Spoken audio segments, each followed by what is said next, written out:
Have you ever left someone's home feeling more exhausted than when you arrived? As we get older, how we spend our time and, more importantly, who we spend it with becomes increasingly important. The truth is, certain visits aren't just a waste of time. They can drain your energy, disrupt your peace of mind, and even take a toll on your emotional well-being. But the problem is, we often don't realize this until it's too late. In this video, we're going to talk about 4 types of people whose homes you should avoid visiting after 65, no matter how much free time you have. Whether it's out of habit, obligation, or a misplaced sense of politeness, many of us continue showing up at these homes, not realizing the toll it takes on our mental and emotional state. Today, we're breaking it all down, so you can make better choices about where and with whom you spend your time. Stay tuned until the end, because understanding who to avoid is just as important as knowing who to keep close. These 4 people might seem harmless, but their company could be chipping away at your happiness. And by the time you realize it, the damage is already done. Once you recognize these patterns, you'll have the power to protect your energy, set healthy boundaries, and spend your golden years with people who truly uplift you. Now let's get started. Number 1, the chronic complainer. Some people never have a good day, and even when things are going well, they'll find a reason to be upset. You know the type. The moment you walk into their home, you're greeted with a sigh, a complaint about their health, the economy, or how nobody cares about them. It doesn't matter if the sun is shining or if they've just received good news. There's always something wrong, and if you stay too long, you'll start to feel it too.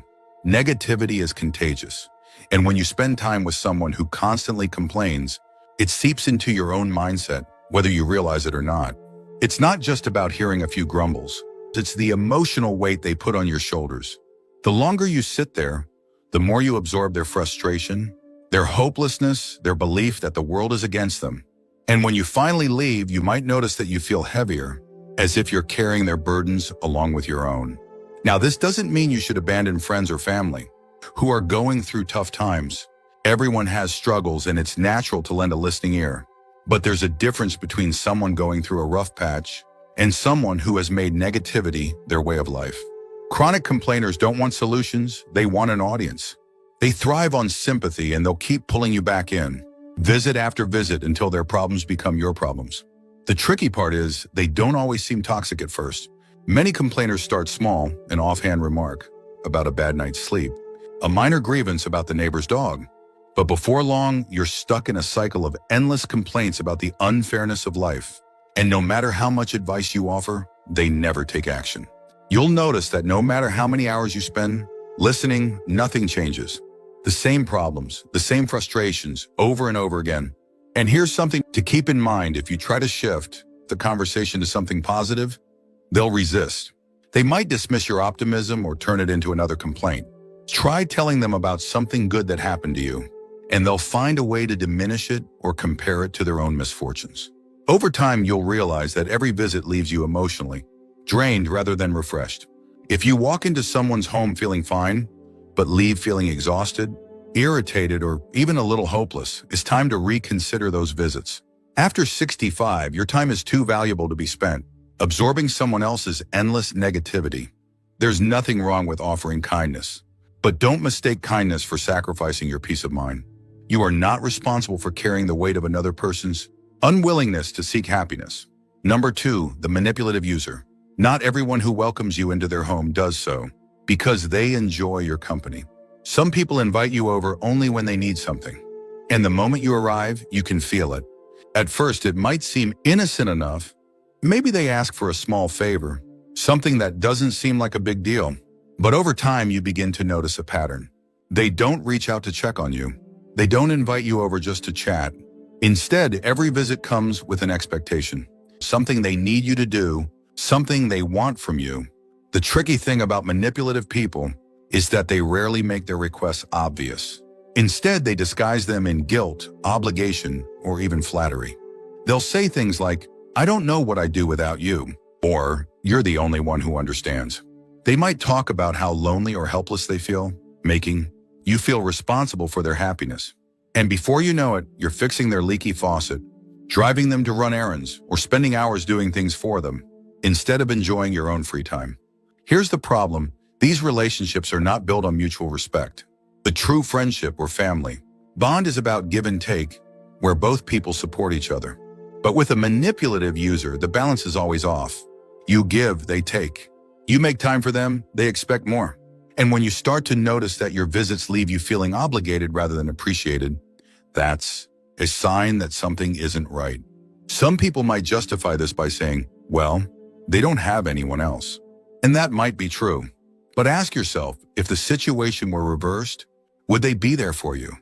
If you needed help, would they drop everything to assist you the way you do for them? If the answer is no, then you have to wonder, are they really a friend or just someone using you for convenience? One of the biggest red flags of a manipulative user is how they react when you say no. If you decline a request and they make you feel guilty, disappointed, or even angry, that's a clear sign that your visits are not about companionship, they're about control. And after 65, the last thing you need is someone who sees your kindness as an opportunity to take advantage of you.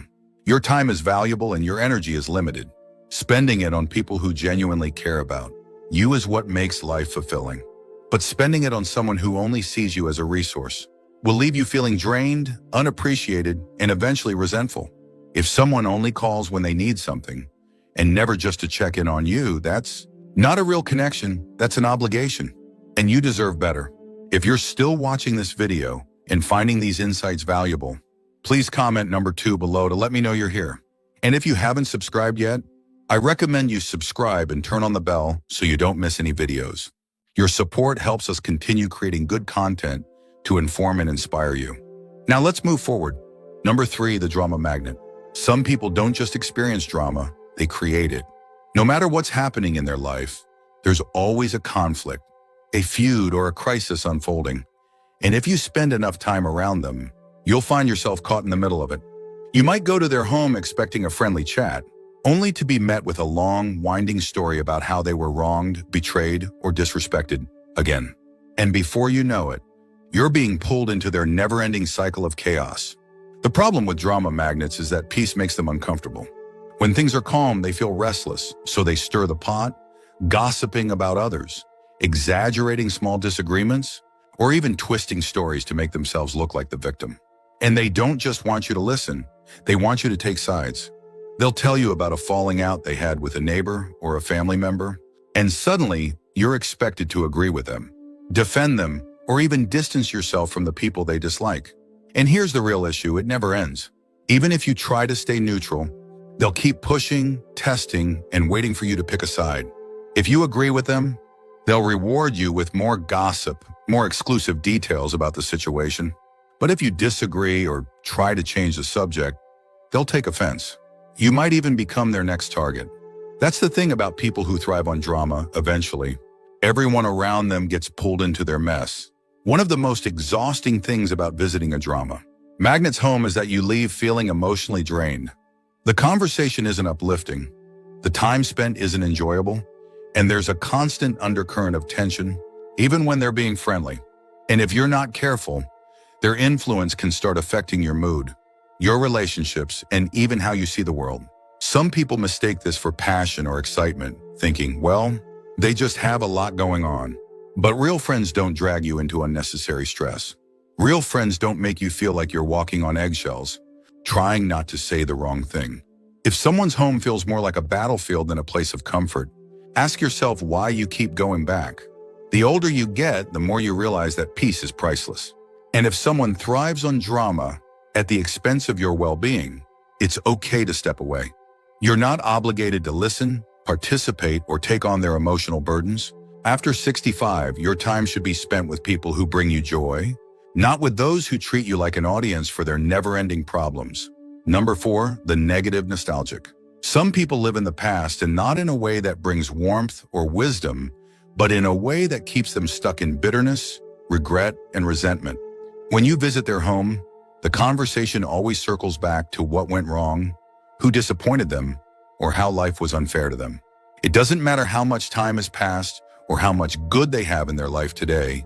Their focus is always on what they lost rather than what they still have. At first, it might seem like harmless reminiscing. After all, everyone enjoys talking about the past now and then. But with the negative nostalgic, it's never just about memories, it's about reliving disappointments. They'll bring up old family conflicts, past betrayals, or lost opportunities. And the more they talk, the more they sink into resentment. And here's where it affects you, because no matter how positive you try to be, they will always pull the conversation back to regret. Have you ever noticed that after spending time with certain people, you start to see the world the way they do? That's the danger of spending too much time with someone who fixates on the past. Without realizing it, you might find yourself dwelling on your own regrets, your own disappointments, things you thought you had let go of years ago. And slowly, without meaning to, you begin to adopt their perspective, seeing life through the lens of what could have been instead of what can still be. And it's not just about their own regrets. They might also try to shape your view of life. They'll tell you that things will never be as good as they used to be, that today's world has nothing to offer, that getting older only means loss. And if you let those words sink in, they can start to feel like the truth. The reality is, life changes for everyone. There are always things to be grateful for, new experiences to enjoy, and new memories to create. But the negative nostalgic doesn't see it that way. To them, the best days are gone, and they have no interest in finding joy in the present. And if you spend too much time in their home, you risk absorbing their hopelessness instead of protecting your own optimism. Now, this doesn't mean you should avoid people who have been through hardships, but there's a difference between sharing life lessons and clinging to past pain. There's a difference between honoring memories and being trapped by them. After 65, you should be surrounding yourself with people who appreciate what life still has to offer, not those who only see what they've lost. If you're still watching this video and finding these insights valuable, please comment number 4 below to let me know you're here. And if you haven't subscribed yet, I recommend you subscribe and turn on the bell so you don't miss any videos. Your support helps us continue creating good content to inform and inspire you. Now let's move forward. Final thoughts. As we wrap up this video, take a moment to reflect on the 4 types of people we've talked about. Have you ever found yourself leaving someone's home feeling drained, frustrated, or emotionally weighed down? If so, it might be time to reconsider where and with whom you spend your time. After 65, your peace of mind is one of the most valuable things you have, and protecting it isn't just a luxury, it's a necessity. Now, this doesn't mean you should cut people out of your life without reason, but it does mean being mindful of the energy you allow into your space. Some visits leave you feeling uplifted, inspired, and truly connected. Others leave you exhausted, questioning yourself, or carrying emotional weight that isn't yours to bear. When you start paying attention to how you feel after spending time with someone, you'll quickly see the difference between relationships that nourish you and those that drain you. Remember, you are not responsible for fixing someone else's negativity, fueling their drama, or making up for the things they refuse to change. Your time, your energy, and your emotional well-being are just as important as anyone else's. And you deserve to spend your later years surrounded by people who bring you joy, not those who take it away. So ask yourself, who in your life truly appreciates you? Who makes you feel valued? And whose home do you leave feeling better than when you arrived? Those are the relationships worth investing in. Because at this stage in life, every moment matters, and spending them wisely will make all the difference. Thank you for joining us today. We'd love to hear from you. Leave a comment below and share one thing you learned today and how you plan to use it in your life. Your thoughts are important to us, so don't hesitate to share them. Reading your comments gives us great motivation and encouragement. If you enjoyed this video and found it helpful, please like, subscribe, and share. Your support helps us continue creating good content to inform and inspire you. Thanks for watching, and we look forward to seeing you in the next video.